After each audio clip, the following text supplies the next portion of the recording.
In the third year of my relationship with my goddess, I deleted all of our chat histories. I took off the fountain pen she had given me and put it into a drawer, cancelled the performance of the stage play she was in, and used the excuse that the pen was broken to break up with her. This pen can't write anymore. Maybe we should put down the pen too. I thought I had finally brought this fruitless relationship to an end, until a member of the drama club told me. I heard the untouchable beauty from the acting department spent the whole night fishing in the lake, all just to find the fountain pen gift box you casually threw away. Chapter 1. I moved in with Valentina. Saying that out loud sounds even more surreal than the fact that we'd been dating for 3 years. She doesn't like scallions, ginger, or garlic. Cilantro is the exception. She's mildly allergic to mangoes, so she can't eat too much. She's used to drinking warm water. Cold drinks upset her stomach. Before rehearsals she likes to drink snow pear tea to soothe her throat. 2 monk fruits. No sugar. Her favorite breakfast is a sandwich with double cheese. No onions. These were all Valentina's personal preferences, and over the years I had carefully memorized every single one. Junior year, to make it easier for me to write scripts for her, and supposedly so we could take better care of each other, we rented a 1-bedroom apartment near campus together. It sounded romantic. In reality, it felt more like I had secured a 24-hour on-call workstation for my exclusive playwright job. I handled 3 meals a day, utilities, internet bills, and the washing and ironing of all her costumes. She, meanwhile, accepted it all without a shred of guilt, and then shone brilliantly on stage. Chapter 2. Valentina. Drink some water. In the drama club's rehearsal hall, during intermission, I unscrewed the thermos and hurried to the edge of the stage. Inside was snow pear tea I'd gotten up at 5:30 a.m. to make for her. No sugar, only 2 monk fruits. For 3 years, I had never gotten her preferences wrong. Valentina was looking down at her script, her long hair falling forward and hiding her cool, aloof profile. She didn't look up, only gave a faint mm. I held the cup out, like a waiter waiting for instructions. Valentina, have this. Brandon, her stage partner, appeared out of nowhere, holding a bottle of imported mineral water. He smoothly twisted the cap open and handed it to her. That tea Berlin made. What if it hurts your golden voice? That would be a loss for the entire troupe. Valentina finally lifted her head, took Brandon's water, and tilted her head back for a sip. She was always like this, distant and detached, as if she only showed emotional highs and lows when she was acting. She set the bottle down, noticed my hand frozen midair, and said, "Put it there. I'll drink it later." Silently, I placed the cup of snow pear tea on a nearby prop box. "Oh right, Valentina." Brandon's voice carried over. Not too loud, not too soft. "It's my birthday tonight. I booked a private room at a KTV. You have to come." "No, I've got something tonight. Come on. At least give me some face. Besides, we still need to talk about the script details. I think there are still some issues with the final scene Berlin wrote." I didn't listen any further and walked quickly back to my corner. My phone vibrated. It was a message from Valentina. "Wait for me at home tonight." I looked at those words and smiled with quiet happiness. The irritation I'd felt because of Brandon instantly vanished. So that was why she turned him down. See, she still needed me. That was enough. I typed back, "Okay." Chapter 3. Valentina and I had been in a relationship for 3 years. No, that wording isn't accurate. It would be more precise to say I had been her boyfriend for 3 years. The beginning of our story was as cliché as a third-rate Arthur's film. I was an unknown freshman from the screenwriting department, and I fell in love at first sight with her, radiant on stage. So I started writing scripts for her, one after another, like offerings, piling all my talent and time at her feet. My friends all laughed at me, said I was stupid, said I was a textbook simp. Isn't this just peak simp behavior? They say a simp who simps to the end gets everything, and somehow, I actually succeeded. You actually simped your way into it, Valentina. Man, she's a goddess.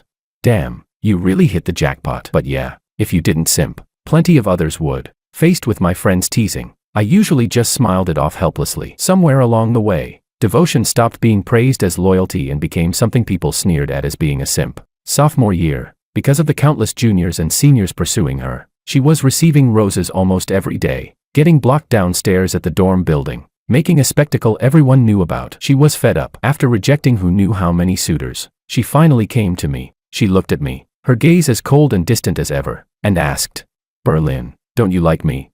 Then she followed it up with, "Then be my boyfriend." I was so excited at the time I almost couldn't speak. Later, I realized she was just annoyed and needed a shield. And I, on call at all times, able to write scripts, knowing all her preferences, utterly devoted, and most importantly, never causing her any trouble, was undoubtedly the best candidate. For 3 years, I had long since gotten used to all of it. Chapter 4. Today was actually our relationship anniversary. I didn't book a restaurant. I just wanted to spend a quiet evening with her at home. I bought a cake from her favorite shop ahead of time, cooked a few dishes she loved, and waited for her to come back. 7 o'clock, 8 o'clock, 9 o'clock. She still didn't return. Messages went unanswered. Calls went unpicked. At 11, my phone finally lit up. It wasn't a reply from her. It was a WeChat post she had just updated. A 9-photo collage. Location tagged at the most luxurious KTV in City A. In the photos, Valentina stood in the center, surrounded by a crowd. She held a glass of red wine, a faint smile on her face.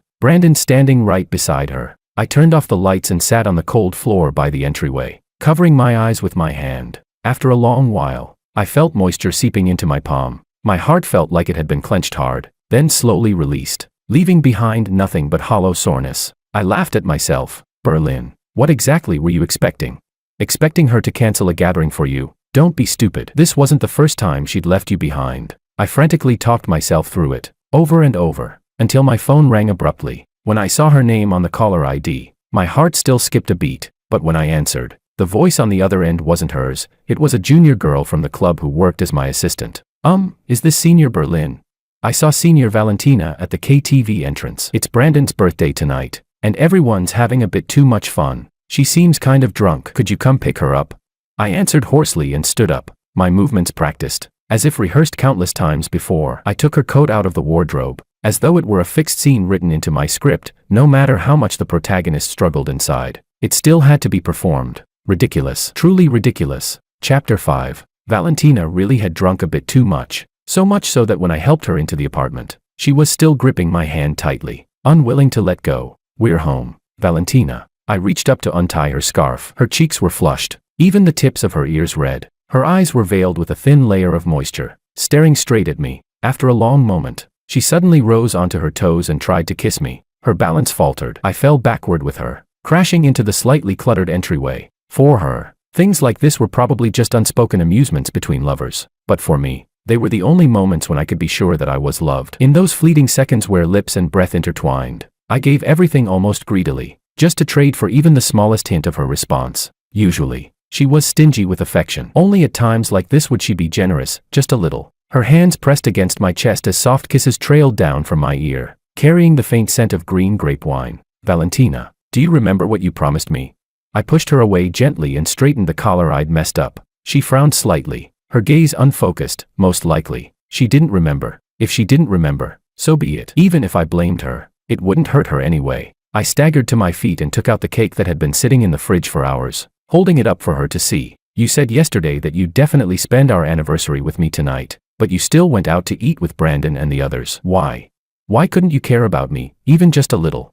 The words rolled around in my throat countless times, but in the end, I still couldn't say them out loud. She lowered her gaze to the small cake, then reached out, took it from me, and set it on the table, unwrapping it. Brandon was treating. Everyone was there. I couldn't really turn it down, but you clearly told me this afternoon to wait for you at home. Then we'll celebrate now. It's not the same. How is it not the same?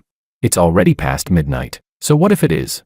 She stared at me, impatience plainly climbing onto her brows. Nothing. I sighed, resigned, walked over, cut the cake, and gave her a small slice. The overly sweet cream melted in my mouth, while bitterness spread slowly from my heart. I didn't dare tell her how much this idiot had been looking forward to this anniversary. I thought that 3 years, surely it would mean something different. But even if I said it, she wouldn't understand. I lifted my hand and lightly tapped my slice of cake against hers. Valentina, do you think I'll keep writing scripts for you, and only you, forever?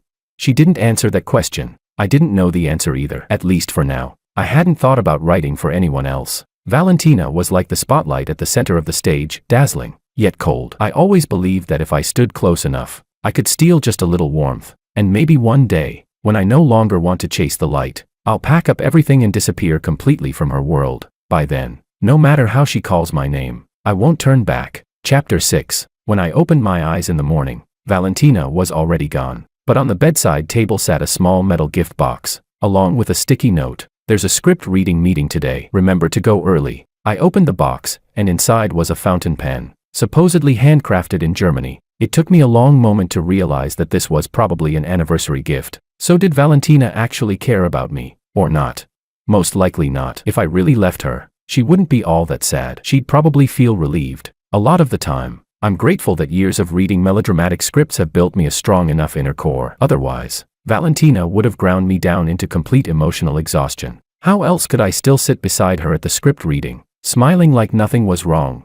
Left so early, did you eat yet? I propped my head up with my hand and looked at her casually. I ate, she replied, her tone as flat as ever. When a junior girl on stage began reading the script I'd written, Brandon suddenly slammed his script shut with a loud PAF. Hold on. He leaned back in his chair and looked at me with scrutiny. Berlin, what's the meaning of this monologue you wrote? Are you writing a middle school essay? Flashy nonsense. Just trying to grab attention. Brandon, if you've got the skills, you write it yourself. Am I the screenwriter? Or are you? My good mood evaporated instantly as I glared at him. Bullshit. Your scripts can't compare to Valentina's at all. All this empty fluff. Wagging your tail behind Valentina every day. I bet she's been sick of you for a long time. Valentina, don't you think so?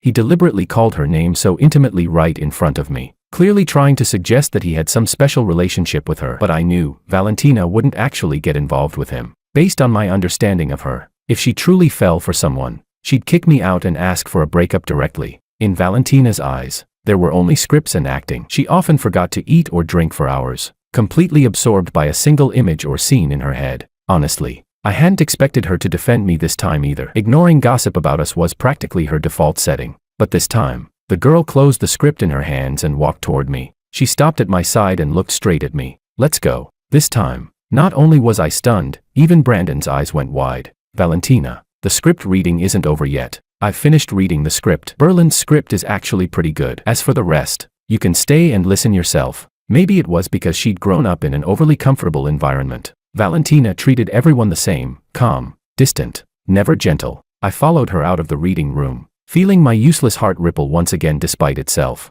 Chapter 7. I quickened my pace to catch up with her, suppressing a trace of hope. Even my voice came out tight. Valentina, just now, thank you. In 3 years, this was the first time she had stood up for me. She didn't slow down, didn't turn her head. In her usual cool tone, she said, I wasn't helping you. My steps froze on the spot. She finally stopped and turned to look at me. First, your script is very good. I fully acknowledge that. Second, him denying your script is the same as denying my judgment. I was only protecting what belongs to me. Do you understand? In that instant, it felt like a bucket of icy water had been poured over me from head to toe. The small flame that had just sparked inside me went out with a hiss. I laughed, so ugly it looked more like crying. So in your eyes, I'm just one of your things, too, right? A tool that writes scripts. She clearly hadn't expected that question. Her brows knit tightly, that familiar impatience surfacing on her face. Berlin, can you be more mature? This was just a normal script discussion. Why do you have to drag all this personal stuff into it? I just hope, I pointed at my chest, looking at her almost pleadingly, that when everyone else is denying me, you can stand on my side. Even if, just once, it's for me, not for your script. She fell silent, lips pressed together, as if locked in a difficult internal battle. After a long moment, she looked away and dropped a single sentence. I'm tired. I don't want to argue. With that, she walked straight toward the apartment and never looked back. I watched her retreating figure, feeling all my strength drain away, and I finally understood, what stood between us had never been other people, but her heart. A heart that seemed forever impossible to warm. Chapter 8. Valentina and I entered a cold war. Calling it a cold war was generous. Most of the time, it was just her ignoring me, living under the same roof, yet like two strangers who knew each other too well. I cooked. She wouldn't even look, ordering takeout instead. I spoke to her. She either didn't respond or replied with a curt or "oh." The air in the apartment was as cold as an ice cellar. I couldn't take the suffocating atmosphere anymore, so I grabbed my laptop and went to the school library. That was where I ran into my senior. Michelle was a senior from our screenwriting department, 2 years ahead of me. After graduating, she'd gone straight into one of the country's top film and television companies. Now she was already an independent project planner. Berlin, it really is you. She walked over with a look of pleasant surprise. Senior. I stood up quickly. Sit, don't be so formal. She smiled and took a seat across from me. How have you been lately? Still working as the drama club's in-house ace screenwriter? Something like that. I gave a wry smile. I read the script from your performance last year, Michelle said sincerely. It was really good, very inspired. Honestly, have you ever thought about trying your luck outside? Our company's recruiting a screenwriter assistant recently. I think you'd be a great fit. Want to come interview? I froze. Me, can I really do it?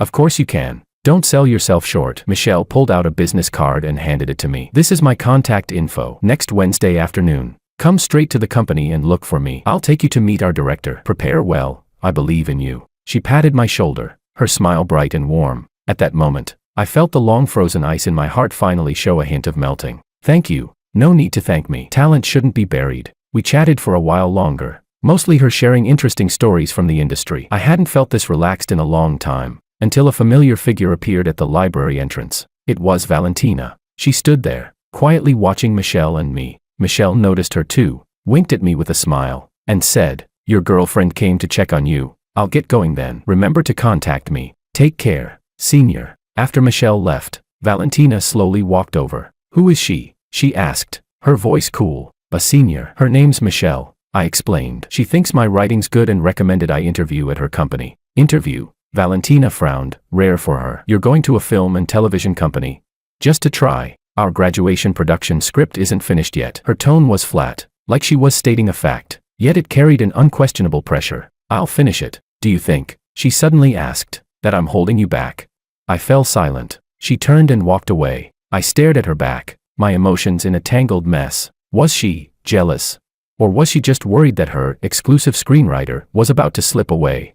Chapter 9. I started preparing seriously for the interview, spending every day buried in the library, researching, revising my portfolio. I stopped cooking for her, stopped reminding her about changes in the weather. We became like two parallel lines that would never intersect, living in the same space. On Tuesday night, to prepare for the interview the next day, I was organizing materials at the living room table, working until late. The bedroom door suddenly opened. Valentina walked out, wearing a silk pajama set. She didn't look at me, went straight to the fridge, and took out a bottle of water. Just as she turned to go back to the bedroom, she stopped. "You're really going?" she asked. "Yeah. What if I don't want you to?"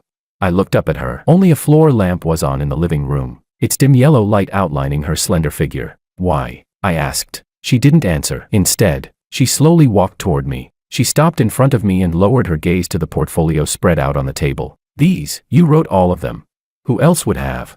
She reached out, her fingertips lightly brushing over the script cover with my name printed on it. Then suddenly, she bent down, bracing her hands on the arms of my chair, trapping me between the chair and her. I could smell the faint scent of her body wash, mixed with a barely perceptible trace of alcohol. "Berlin." She looked straight into my eyes. Those eyes that were always cold now seemed to burn with a small flame. "Do you think Michelle is better than me?" "She's just my senior." "Is that so?" She leaned even closer, her breath brushing against my face. "She appreciates you. She gives you opportunities. Isn't she much better than a girlfriend like me, someone who only orders you around and keeps denying you?"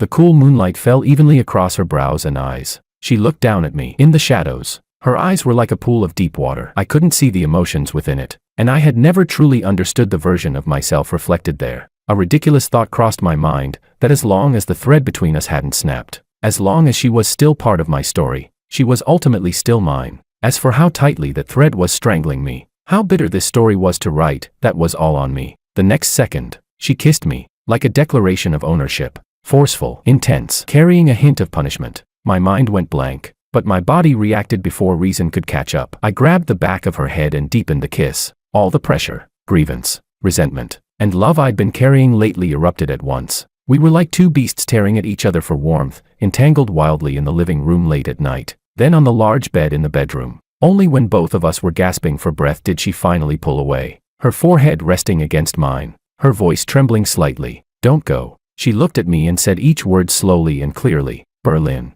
don't leave me." Chapter 10. After that night, our relationship seemed to ease a little, yet at the same time, it felt like nothing had really changed. In the end, I still didn't go to the interview. Michelle messaged me, and I only replied with, "Sorry, I don't think I'm ready yet." Valentina seemed quite satisfied with my choice, and toward me, she finally showed a trace of what a girlfriend should be like. She would take the initiative to ask how my script writing was going, and sometimes, when I was cooking, she would stand at the kitchen doorway and chat with me. I almost believed that we could finally live like a normal couple. Today was the club's internal vote. My script was far ahead of Brandon's. The night before submissions were due, the club called an emergency meeting. Brandon stood up, his face heavy, his voice tightly wrapped in suppressed anger. "My script file won't open." I checked. "It's been infected with a file-corrupting virus." He shot a pointed look at me. "This virus is very specific. It only targets large document files, and it was planted after last night's voting results came out." What a coincidence. Berlin. All eyes snapped toward me at once. It wasn't me. "Oh, not you." Brandon sneered. Then do you dare hand over your laptop and all your USB drives so everyone can check them? This is slander, an insult to my character. I laughed in anger. Slander? Brandon spread his hands and turned to the others. Everyone. I just want justice. My hard work has been destroyed. Don't I at least have the right to find out the truth? Murmurs rippled through the room. The looks people cast at me were filled with suspicion. I ignored everyone else. I only looked at Valentina. She was the head of the club, and my girlfriend. At that moment, all I needed was a single sentence from her. Valentina, you should believe me. I looked straight into her eyes, saying each word carefully, my voice trembling in a way even I hadn't noticed. Valentina stood at the center of the crowd, brows tightly knit. She looked at me, then at the aggressive Brandon. In her gaze, there was hesitation, calculation, a weighing of pros and cons, but not the one thing I wanted. Unhesitating trust. Berlin. She finally spoke, but avoided my eyes, addressing everyone instead. Let's all calm down first. This has to be handled fairly. Fair? I stepped forward. He accuses me out of thin air. And you call that fair? I forced her to look at me. Valentina, look at me. 3 years. Do you know how many scripts I've written for you? How many nights I stayed up? Have I ever done a single thing that betrayed you or the drama club? Now he slanders me, and you want me to prove my innocence.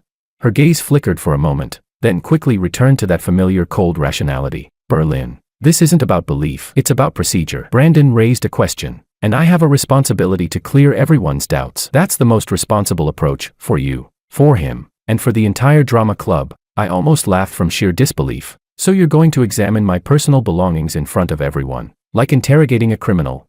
If you didn't do it, then what's the harm in checking? She replied coolly. Why are you always so emotional? Can't you be rational for once and think about the bigger picture? Is your personal dignity really more important than the reputation of the entire club?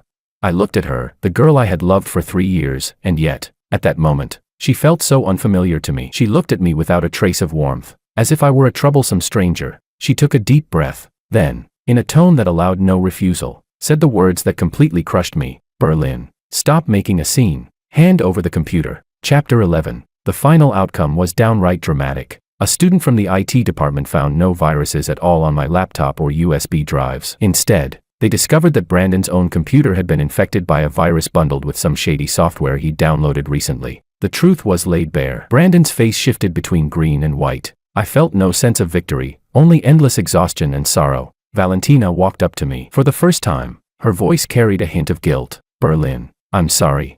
No need to say it. I cut her off, my voice as calm as stagnant water. You did it for fairness. I understand. I packed up my things and, under everyone's complicated stares, walked out of the rehearsal hall. I thought that would be the end of it. At the very least, I expected an apology from Brandon. I didn't expect him to stop me at the corner of the hallway. Who knows if you were feeling guilty and secretly deleted the virus overnight, then played the victim. He sneered at me, his tone flippant and mocking. That single sentence lit the fuse on all the anger I'd been suppressing. I swung my fist. Impulses are demons, but I really couldn't take it anymore. In the end, both of us were injured. We were pulled apart by classmates who rushed over and sent to the campus clinic. My lip was split. His eye was bruised. Neither of us came out on top. I don't know why, but lying on the cold bed in the clinic, a ridiculous expectation crept into my heart. I hoped Valentina would come. And then, she did. The moment she pushed the door open, my heartbeat skipped. She paused when she saw the injury on my face. For a split second, I almost believed she would walk over to me and ask if I was in pain. But she didn't.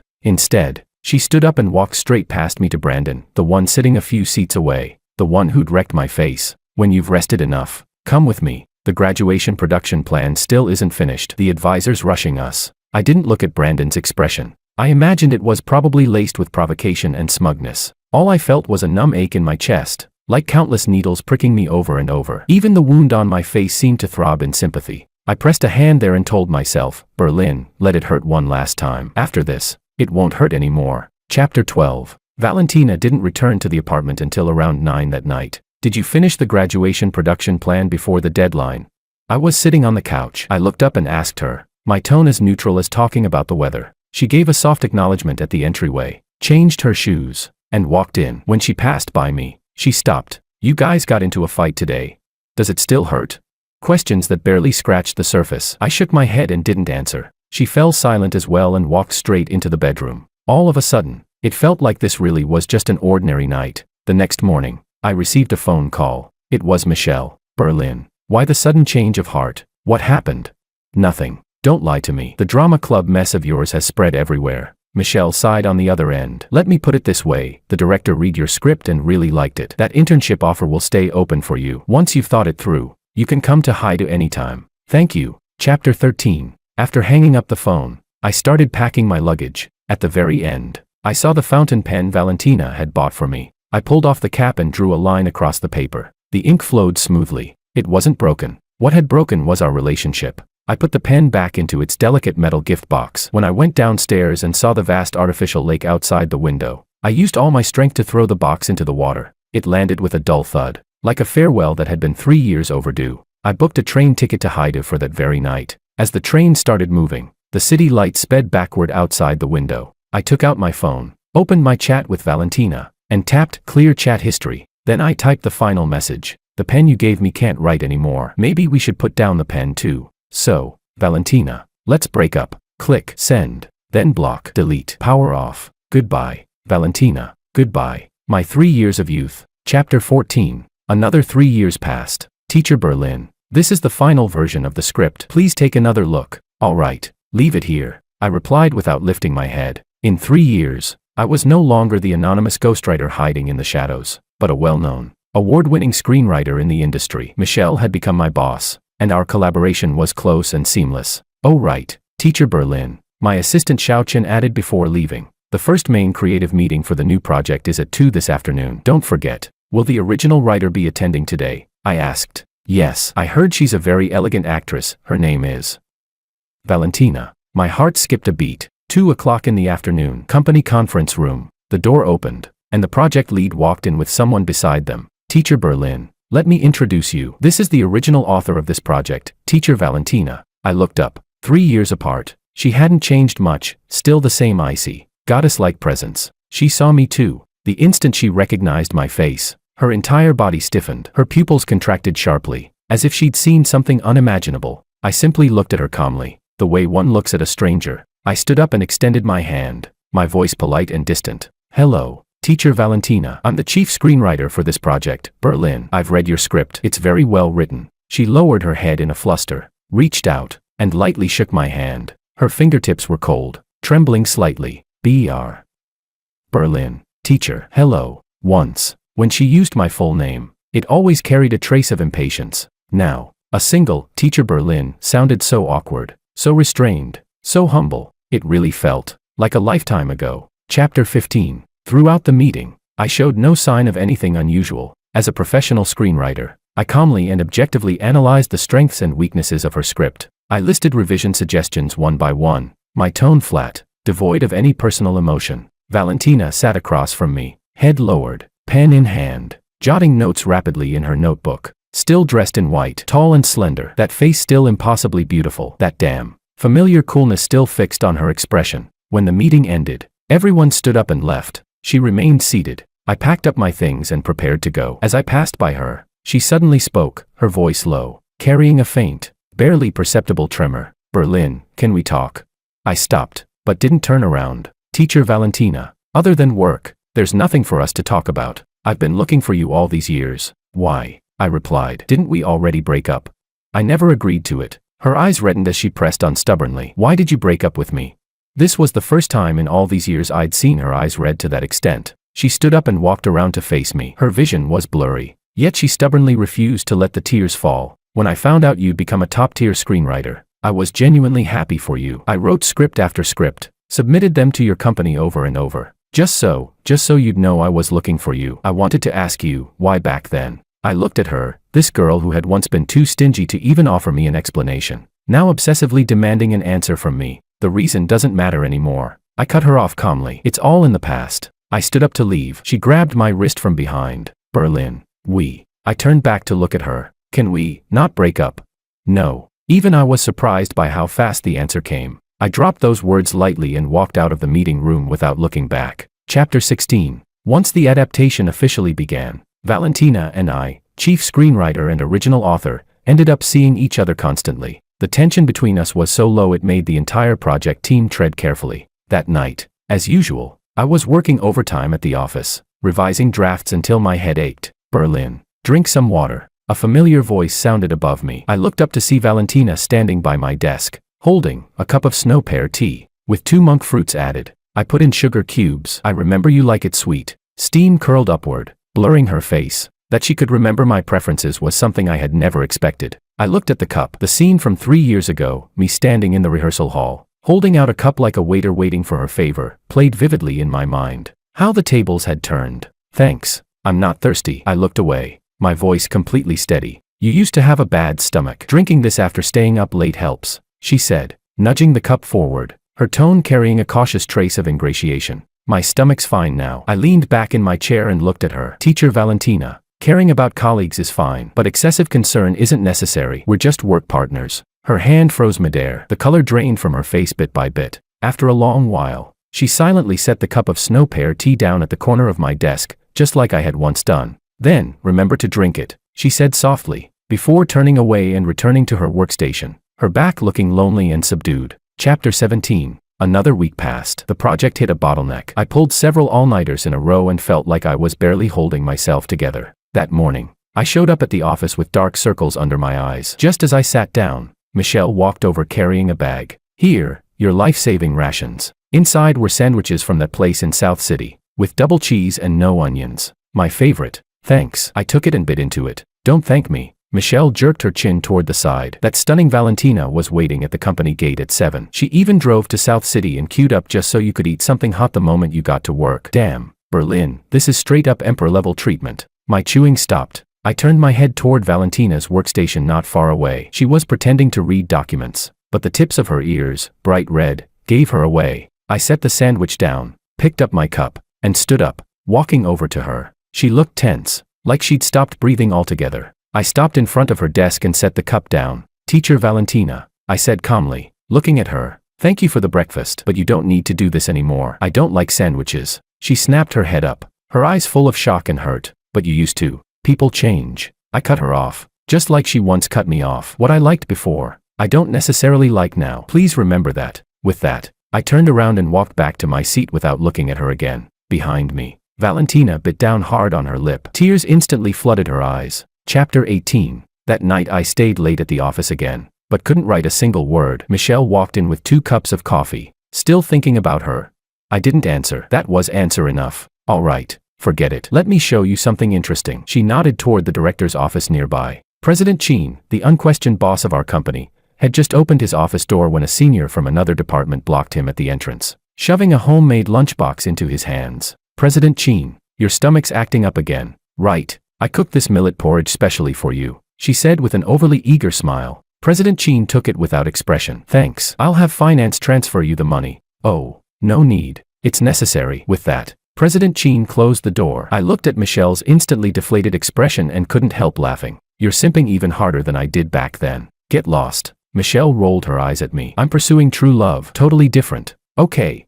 Chapter 19. To better adapt the script, our core creative team went to the story setting, a remote mountain town, for field research. Along the way, Valentina kept trying to find chances to get close to me. She wanted to sit next to me at meals, wanted to be in my group during location scouting. Each time, I sidestepped it without making a scene. Some parts of the town had very heavy dialects, and the local guide we hired didn't speak very standard Mandarin either. Communication was exhausting. Just as I was frowning, struggling to understand what the guide was saying, Valentina walked over. She spoke a few sentences with the guide in fluent local dialect, then turned to me and said in the cool voice I knew so well, he says the suspension bridge up ahead is in disrepair. Only 3 people can cross at a time. I froze for a moment. How do you? My grandma's place is near here, she explained. Then she looked at me, her gaze carrying a hint of expectation she didn't even seem aware of herself. For the next few days, I can be your personal translator. It was a reason I couldn't refuse. Thank you, Teacher Valentina. You've helped the entire team a lot,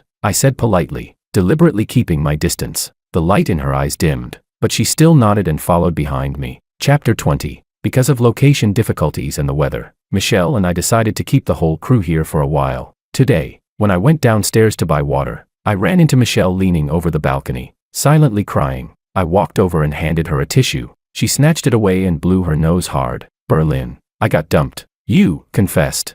Yeah. Her voice trembled with tears. I told him I've liked him for 3 years. Guess what he said? What did he say?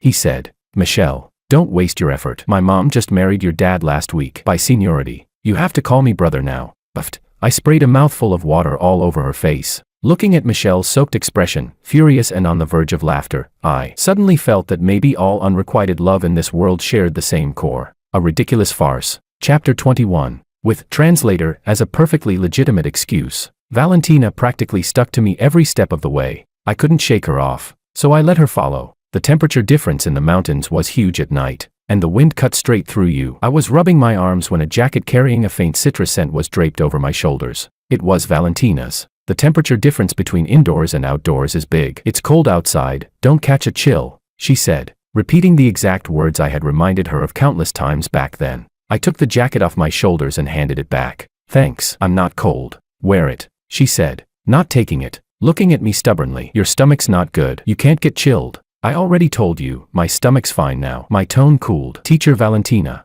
please stop doing these unnecessary things. They make me uncomfortable. I stuffed the jacket back into her arms and turned to leave. I thought she would be like before, at a loss, then quietly back away. But this time, she didn't. She chased after me, once again draping the jacket over my shoulders. Then, almost roughly, hugged me from behind, wrapping me and the jacket together in her arms. Berlin, I'm cold. Her voice came muffled from behind me, carrying a tremor she didn't even seem to realize herself. Wear it, just think of it as lending me a bit of warmth. Okay.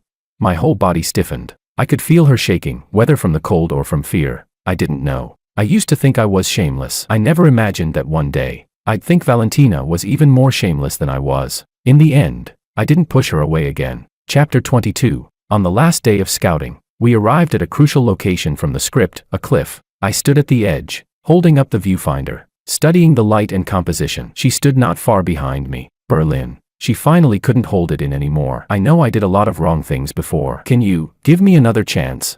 A chance. I lowered the viewfinder, turned to look at her, and smiled, though the smile never reached my eyes. Valentina, do you think that just because you're being nice to me now, I should be grateful and crawl back to your side?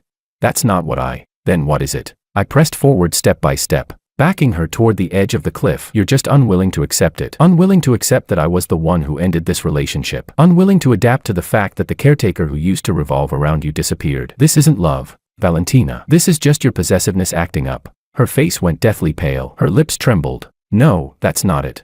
Enough. Don't waste any more effort. I cut her off and looked straight at her, enunciating every word. We're over. Completely over. With that, I turned around, ready to leave. At that moment, I heard the sound of loose gravel tumbling down from above. Watch out. A sharp, urgent cry from Valentina rang out behind me. Before I could even react, I felt a tremendous force slam into my back, shoving me violently forward. Chapter 23. I staggered forward and fell hard to the ground. Immediately after, I heard a thunderous rumble, mixed with screams from the crowd. Still shaken, I turned my head, and saw that where I had just been standing, a massive rock nearly as tall as a person was sliding down from above. A small landslide. Cold sweat broke out all over me. I scrambled up from the ground and frantically searched for her. She had pushed me away, but didn't have time to dodge herself. Another falling rock smashed into her leg. She lost her balance and, screaming, rolled down the steep slope, not very high, but dangerously sharp. Valentina. My eyes split wide. Without thinking, I charged straight toward the cliff. I dropped to my knees at the edge and looked down. In that instant, my mind went completely blank. Chapter 24. Outside the emergency room, I leaned against the cold wall, my whole body shaking uncontrollably. Hours later, the doors finally opened. The doctor stepped out, removed his mask, and looked utterly exhausted. I rushed up to him, my voice hoarse. Doctor, how is she? He glanced at me and sighed. She survived. Her left tibia is fractured. She'll need at least 3 months of rest. The more troublesome issue is her vocal cords. He paused, his expression grave. The patient's vocal cords suffered severe tearing from the impact. She has temporarily lost her voice. Recovery will take a long time, and whether she can fully return to her previous condition depends on her rehabilitation and her own effort. Temporary loss of voice. I couldn't tell whether I felt relieved, or even heavier than before. At least, she wasn't completely ruined. But all of this, she did it to save me. I collapsed onto the bench in the corridor, burying my hands in my hair. Guilt and pain surged over me like a tide, drowning me completely. Chapter 25. After Valentina woke up, for a long time, as long as I stayed by her side, she was unusually quiet and cooperative. I didn't know whether the word well-behaved was appropriate for her. She ate when I fed her. She agreed to every treatment I asked her to undergo. I'd heard that medication for vocal cord recovery was extremely painful, but in front of me, she never made a sound. I thought this was a good sign, until the day I had an urgent matter at the company and had to leave the hospital for half a day. I hadn't been gone long when the phone in my pocket started vibrating like crazy. It was the hospital. "Sir, could you come back?" The attending doctor sounded anxious. "The patient became extremely agitated when she couldn't see you. She's strongly resisting treatment. If this continues, it'll be very hard for her voice to recover." I grabbed my car keys and ran out. When I reached the ward, chaos greeted me. Several nurses were surrounding the bed, trying to restrain her and give her an injection. And Valentina, always so cold, so proud, now had her collar undone, her hair in disarray, the needle ripped from her hand. Like a frightened, trapped animal, she struggled violently, clothes messy, her mouth opening and closing again and again, as if she were screaming with everything she had, yet no sound came out. I could read her lips. She was calling my name. Berlin. Berlin. Chapter 26. What are you arguing about? I stood at the doorway. My voice wasn't loud, yet she froze as if someone had hit the pause button, all movement stopping at once. She slowly turned her head toward me. Then, under everyone's gaze, she raised her hand and somewhat awkwardly straightened her disheveled collar and hair. Even at a time like this, she still had her idle baggage. "I'm here." I said it where I stood, watching her stagger as she tried to get off the bed to come to me. I hurried over. She finally reached me, then plunged straight into my arms. She smelled strongly of disinfectant, mixed with a faint trace of blood. "Valentina, do you seriously think that doing this means I'll forgive you?"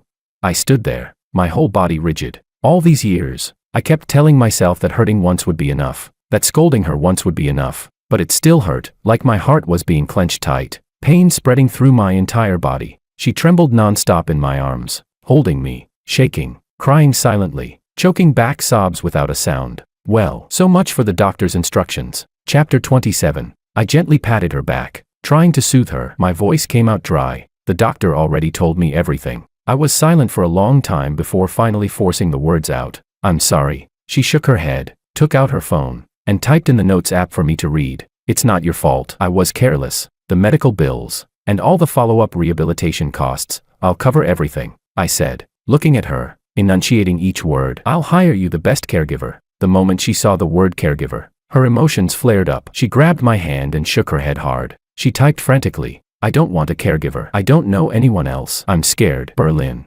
stay and keep me company. Okay, I'm begging you." That, "I'm begging you," stabbed straight into my heart like a needle. I looked at her pale face and those eyes full of pleading, and the words of refusal just wouldn't come out. I still loved her. That love had been sealed away under 3 years of solid ice, but now, that ice seemed to have cracked ever so slightly. But I was afraid. Afraid this was just another one of her performances. Afraid that if I softened even a little, I'd fall back into the same old cycle. "Teacher Valentina." I forced myself to pull my hand back. "I'm not a doctor. Staying here won't help much. Work is really busy." Ignoring the injury to her leg, she struggled to sit up. Tears streamed down in large drops. Even her typing hand was shaking. "Do you think I'm a burden, Berlin? Are you really going to abandon me?" "I'm not."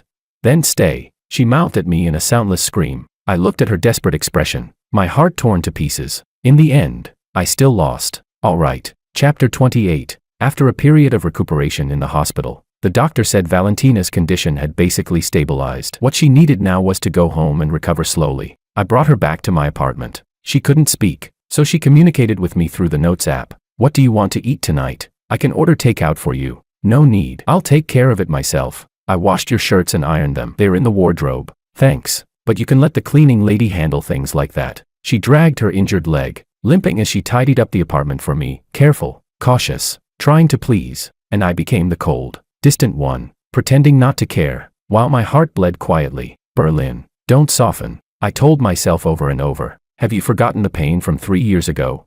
That day, Michelle came to see me. She was now my boss, and my closest friend. Well, hiding a beauty in a golden house. She raised an eyebrow when she saw Valentina sitting in a wheelchair. "Don't talk nonsense," I said awkwardly. "Oh, I'm not." Michelle walked over, smiling at Valentina. "Teacher Valentina, you know, it's thanks to you letting Berlin go back then that he could achieve what he has today. Don't worry, our Berlin's been very well taken care of all these years," Michelle added, elbowing me lightly. "Right, Berlin." Watching the easy familiarity between Michelle and me, Valentina's gaze dimmed. She forced a faint smile at me, then typed on her phone. "You two talk. I'll go back to my room." She wheeled herself away and closed the door. "You did that on purpose, didn't you?" I said helplessly once Valentina's door shut. "I was helping you vent a little." Michelle laughed. resting a hand on my shoulder. The way she treated you back then, everyone on campus knew about it. Let the past stay in the past. I brushed her hand away and poured her a glass of water. What's really going on? Michelle's smile faded as she took the glass and sat down. Something's off between you two. I gave her a brief rundown of everything. After listening, Michelle sighed. Berlin, I know there's a knot in your heart, but have you ever considered that she really does care about you now? Aren't you being a bit cruel to her? Cruel? I laughed bitterly. You don't know how scared I am. I'm afraid this is all just an illusion, afraid that the moment I turn back, it'll be a bottomless abyss all over again. Chapter 29. I thought things would settle down after that, but I underestimated just how shameless some people could be. After graduating, Brandon became a fairly well-known influencer. Somehow, he got wind of what was going on between Valentina and me and started blowing it up on a massive scale to draw traffic to himself. A few days later, an article titled, "The Rise of a Star Screenwriter, Stealing a Talented Woman's Scripts and Dumping Her After Draining Her Dry," was published on his public account and instantly went viral. In it, he painted me as a calculating gold-digging social climber. He claimed that back in college, I had set my sights on Valentina's talent, used romance as a pretext to steal her script ideas, that once I made it big, I kicked her to the curb without hesitation. He even twisted the recent accident, saying I had deliberately pushed Valentina off the cliff. Overnight, I was shoved straight into the eye of the storm. Brandon's fans and riled-up netizens flooded my Weibo comments like a tidal wave. Holy shit, so Berlin is this kind of person. Valentina's way too tragic. I liked his scripts so much, disgusting. Turns out the ideas were all stolen. Gold-digging trash. Get out of the screenwriting world. Scum. Garbage. Hope you get hit by a car. Why isn't he dead yet? He ruined the goddess's life and now he's still living off her suffering. Boycott all of Berlin's works. Let him be completely ruined. My Weibo was instantly overrun. Curses and abuse poured in non-stop. My private phone number and home address were dug up, and takeout orders and harassment calls came in 24 hours a day without pause. I locked myself inside my apartment, staring at the obscene comments online, feeling only absurdity and bitter amusement. So this was all it took to destroy someone. A few keystrokes, a fabricated story. As for the truth, no one cared at all. Chapter 30. This time, Valentina was even more worked up than I was. She held her phone, trembling with rage, pointing at Brandon's name on the screen, fury blazing in her eyes. She typed for me to see. I want to clarify this. I want to tell everyone the truth. It's useless, I said wearily. No one cares about the truth anymore. I care, she mouthed at me. Just when I thought I was about to be completely swallowed by this storm of public opinion, Valentina made a decision no one expected. Ignoring the doctor's strong objections, she held an online press conference from a wheelchair. Because she couldn't speak, she wrote everything she wanted to say in advance on sheets of A4 paper. During the live stream, she held them up one by one, letting her agent read aloud the truths that had long been buried. At first, the bullet comments in the live stream were still filled with abuse directed at me. Stop pretending to be innocent, she must be threatened by Berlin. Valentina, if you've been kidnapped, blink. But as her agent read out the details of the past, the tide slowly began to turn. For 4 years in college, I was the one exploiting his talent, enjoying the spotlight he brought me, while never giving him the recognition or respect he deserved. When he was misunderstood, I failed to choose unconditional trust. As for this accident, I willingly saved him. It has nothing to do with him. He never stole anything. Every bit of his achievement was written by him, word by word. The one who deserves condemnation is me, not him. The bullet comments froze for a brief moment, then erupted on an even larger scale. Wait, did we get this wrong? So Berlin was actually the victim. Oh my God, Valentina treated him like that before. I suddenly feel so bad for Berlin. Holy shit, so Brandon was the one twisting the truth. I jumped to conclusions. I'm going to apologize to Berlin right now. Apologize? That's not enough. Go flood Brandon's live stream. Let him learn why the flowers are so red. At the end of the broadcast, she looked straight into the camera, as if seeing me through the screen. Her eyes were red, but she stubbornly refused to let the tears fall. She raised the final sheet of paper. There was only one word written on it. Sorry. Chapter 31. That live stream hit like a bombshell, completely reversing the narrative. The furious crowd found a new outlet for their anger. They withdrew from my Weibo and surged like a tide toward Brandon's social media accounts and live streams. At the time, Brandon was live streaming product sales, completely unaware of the reversal. His stream was instantly drowned in bullet comments. Liar. Villain. Get out. Brandon, you rumor-spreading trash. Apologize to Berlin. You still have the nerve to sell products. You ruined someone's life. Refund. Everything you sell is fake. Faced with a screen full of curses, Brandon's face turned deathly pale, and he panically ended the stream. But the online frenzy was only just beginning. One by one, his scandals were dug up. All business partnerships were terminated overnight, and the influencer career he had painstakingly built collapsed in an instant. The same force that had once pushed me into the abyss rebounded onto him with 10-fold, 100-fold power. A few days later, I learned from the news that under immense pressure and cyberbullying, Brandon had jumped from the rooftop of his apartment building, ending his life. As my name was cleared, my talent and character also became known to more people because of this incident. After the storm passed, the project restarted. I personally took charge of the adaptation, turning it into a story even more moving than the original. A year later, the film was released, achieving both critical acclaim and box office success. Valentina's leg and vocal cords also gradually recovered with active treatment. Our relationship, however, remained in a delicate balance. I no longer spoke to her coldly, yet I always kept my distance. I love her, but I no longer dare to love her. Chapter 32. That day, I drove her to the hospital for her final follow-up check. The atmosphere in the car was heavy. Berlin. She suddenly spoke. Her voice was still a little hoarse, but she could already speak smoothly. The movie did really well. Congratulations. And congratulations to you too, I replied. Can we, she asked softly, uncertainty lacing her voice, go back to how we were? My heart tightened violently. I gripped the steering wheel so hard my knuckles turned white. Valentina, I said quietly, eyes fixed on the road ahead. I don't know. You're still blaming me, aren't you? It's not blame. I shook my head. It's fear. Fear of what? I'm afraid you'll go back to being the way you were before. I finally said what had been buried in my heart. I'm afraid that the way you're treating me now is just guilt, or just because you need me. And when one day you don't need me anymore, will you push me away again without hesitation? Just like before, Valentina. I really can't survive a second time. I'm not, she retorted emotionally. Berlin, I love you. Before, I was too proud, too selfish. I didn't know how to express it. I didn't dare admit how much I depended on you. If I didn't love you, why would I agree to live with you? If I didn't love you, why would I be willing to do those things with you? Berlin. Screech. The piercing sound of brakes, followed by a violent impact, cut her off. A runaway truck slammed brutally into our car from the side. The world spun. My last conscious thought was forcing the steering wheel the other way, using my side of the car to take the main impact. Chapter 33. When I woke up, I realized I was trapped in the driver's seat, unable to move. The front of the car was completely crushed. Shattered glass was everywhere. Valentina. Valentina, I shouted desperately. I'm here, came her weak voice from the passenger seat. I turned my head and saw her face covered in blood, her breathing shallow. Don't be afraid. I'll call for help. I struggled to reach for my phone, only to realize my arm seemed to be broken. Berlin, you know I'm not that kind of person, she said, talking to herself, struggling to pull something out of her bag and hand it to me. It was a rusted fountain pen case, soaked through with blood. I opened it. Inside lay the pen I had thrown away long ago. Michelle said you threw it into the lake. She looked at me, starlight flickering in her eyes, her voice barely more than a breath. I searched all night. When I found it, it was already rusted. But the pen wasn't broken. Stop talking, please. Stop talking. Tears burst out of my eyes. Berlin. I'm sorry. Before, it was my fault. I love you. I always have. Forgive me, please. Her hand fell limply to the side. No, Valentina, wake up. I screamed hoarsely, losing my mind. I forgive you. I forgive you. I love you. I love you too. Don't sleep, please.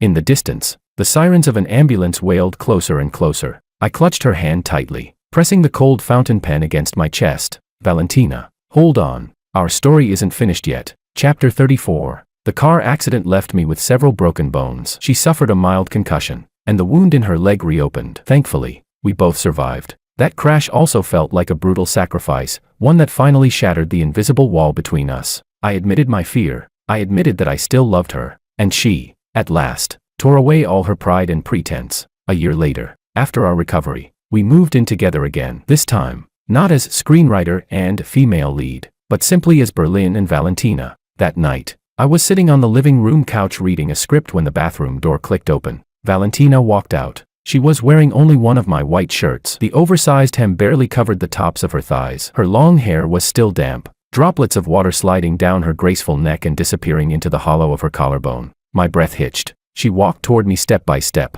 barefoot on the floor, making no sound, like an elegant, dangerous cat. She stopped in front of me, bent down, and braced her hands on the back of the couch, trapping me in her shadow. What are you reading? She asked, her voice tinged with the soft allure of just having bathed. warm breath brushing my ear. A script, I said, my throat suddenly dry. Is it good? It's okay, better than me. As she spoke, she leaned down and lightly pecked my lips. My mind exploded with a boom. The script slipped from my hands and fell onto the carpet. I reached out, wanting to pull her into my arms. She laughed and dodged away, straightening up and looking down at me. Berlin, you haven't answered me yet. Answered what? What you said in the car, does it still count? Which part? I asked knowingly. You said you forgave me. There was tension and anticipation in her eyes. I leaned back against the couch and looked at her, deliberately putting on a stern face. Verbal forgiveness is only temporary. Then what counts as real forgiveness? I haven't figured that out yet, I said leisurely. After all, I suffered for 3 whole years. She looked at my fake seriousness and suddenly laughed. That smile, like ice and snow melting at the start of spring, was dazzling. The next second, she bent down again and kissed me without warning. Gentle, lingering, carrying the preciousness of having nearly lost each other, and a careful, tentative love. I couldn't hold back anymore. I wrapped an arm around her waist, pulled her into my embrace, and deepened the kiss. The air in the living room quickly grew warm. Just as the tension peaked, she pulled back slightly, eyes shimmering, her voice carrying a mischievous, breathless edge. So, am I forgiven now? I looked at her flushed cheeks and those eyes glistening with light. All the grievances and heartache of the past years vanished in that instant. With a swift motion, I flipped us over, pinning her beneath me on the wool carpet. Reclaiming the initiative, I lowered my head to her ear and, in a voice meant only for the two of us, said with a smile, that depends on how well you behave.